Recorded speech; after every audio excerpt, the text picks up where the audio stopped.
Allahut Azza wa Jall asgjë nuk i fshehet.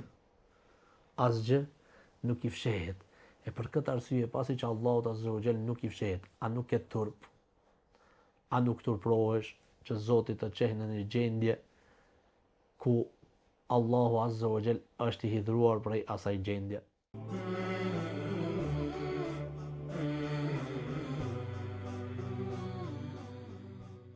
Një pyetje radhë thot, si ta kontrolloj veten kur më vjen dëshira për të bërë mëkat. Së pari themi, Allahu Azza wa Jall na udhëzoft të gjithëve në rrugën e mbar dhe të drejtë dhe na bëft prej atyre të cilët e kemi frikë Allahun Azza wa Jall, edhe haptazi, edhe fshehurazi, dhe të kemi arritur kulmin e ihsanit. Kur u pyet pejgamberi sallallahu alaihi wasallam, pra kur e pyeti Xhibril alayhis salam në hadithin e gjatë, i tha çka është ihsani? Tha an ta'bud Allah ka'annaka tarah, fa in lam takun tarahu fa innahu yarak. Ta adhurosh Allahun Azza wa Jall sikur se e sheh. Mirpo nëse nuk e arrin këtë shkallë, atëherës të dish se Allahu Azza wa Jall është ai i cili duket të shikuar ty. Themi që njeriu duhet të ketë parasysh çdo herë syrin e Allahut Azza wa Jall. Duhet ta ketë parasysh dëshkimin e Allahut Azza wa Jall.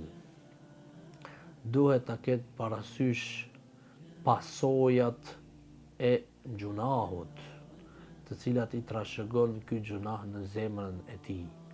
Ka mundësi që gjunahu bëhet shkak për errësirën e zemrës së tij dhe nuk e ka plon drita dhe mëshira Allahut Azza wa Jall. Ka mundësi që kjo zemër vrajsohet. Ibnul Qayyim rahimahullahu taala thot, nuk ka sprovë më të madhe për ndonjë rob që mund ta ketë goditur se sa vrajësia e zemrës së tij. E kur të vrajsohet zemra, atëherës thahet edhe syri nuk loton për hir të Allahut Azza wa Jall. Për këtë arsye në këtë kohë ne jemi sprovuar me vrajësi të zemrave, për këtë arsye edhe lotët janë tharë prej syve tonë. Për këtë arsye ju vëllezër, keni kujdes. Prandaj Ibn Ibrahim ibn Adhemi, kur e këshilloi atë njeriu i cili tha se kam dëshirë çdo herë që pendohem mirë, po përsëri kthehem në mëkat, tha si të largohem. Njërën prej këshillave, prej 5 porosive që i tha, nëse ke mundësi që kur don të bësh gjuna, të futesh dikund ku syri i Allahut Azza wa Jall nuk të sheh, atëherë bëj gjuna. U ndal ky njeri dhe u mendua dhe tha, o Ibrahim ibn Adham, tha po, a ka mundësi që dikush t'i fshehet Allahut Azza wa Jall? Kurse Allahu ka thënë në Kur'an, la yakhfa 'ala Allahi min shay. Allahut Azza wa Jall asgjë nuk i fshehet. Asgjë nuk i fshehet. E për këtë arsye, pasi që Allahut Azza wa Jall nuk i fshehet, a nuk ke turp? A nuk turprohesh që Zoti të çeh në një gjendje ku Allahu Azza wa Jall është i hidhur prej asaj gjendje?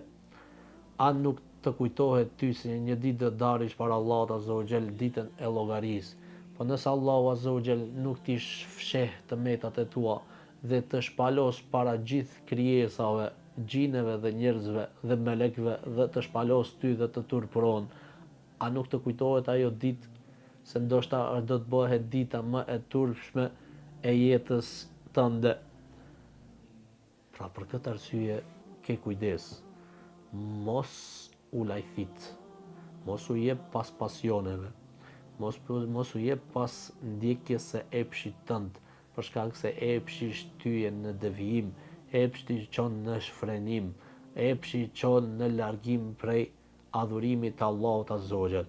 Për këtë arsye, ke kujdes, ke parasysh shikimin e Allahut Azza wa Jall. Për këtë arsye tha pejgamberi sallallahu alaihi wasallam një hadith të madhështor. Ja dha një këshill, një porosi shokëve të tij, mesin e Muadh ibn Jabelit. I tha, o Muadh, ittaqillaha haythu ma kunt. Ke frikë Allahun Azza wa Jall kudo që të jesh. Kudo që të jesh, ke frikë Allahun Azza wa Jall. Wa atbi'i as-sayyi'ata al-hasanata tamhuha. dhe pas çdo vepër të keqe bëje një të mirë. E ke bën një gjuna? Bëje një vepër të mirë. E ke pa një shikim haram? Çu merr abdes. Për shkak se kur ti merr abdes edhe gjunahet bin prej gjymtyrëve të abdesit. Kështu na ka mësuar pejgamberi sallallahu alaihi wasallam. Pastaj shko fali 2 recat namaz. Thot pejgamberi sallallahu alaihi wasallam kush i fal 2 recat pas abdesit, i fal 2 recat dhe është i koncentruar në ato, nuk i shkon mendja dikun tjetër jashtë atyre 2 recatëve, i bëhet obligim xheneti. I bëhet obligim xheneti. Për këtë arsye drejtohu drejt Allahut azza wa jall dhe lute o Zot, tahhir qalbi min ash-shahawat. O Zot, pastroje zemrën time nga pasionet, nga djegja e epshit. Bëj gjunahet të urrëtura për mua. Ma bëj haramin sa ma larg. O Zot, largojm, bëhe mes meje dhe gjunahut largësin sa largësia mes lindjes edhe perëndimit. Kështu lutja Allahut azza wa jall. Dhe me shpresë Allahu azza wa jall do ta shëron zemrën tënde, Allahu e din më mirë.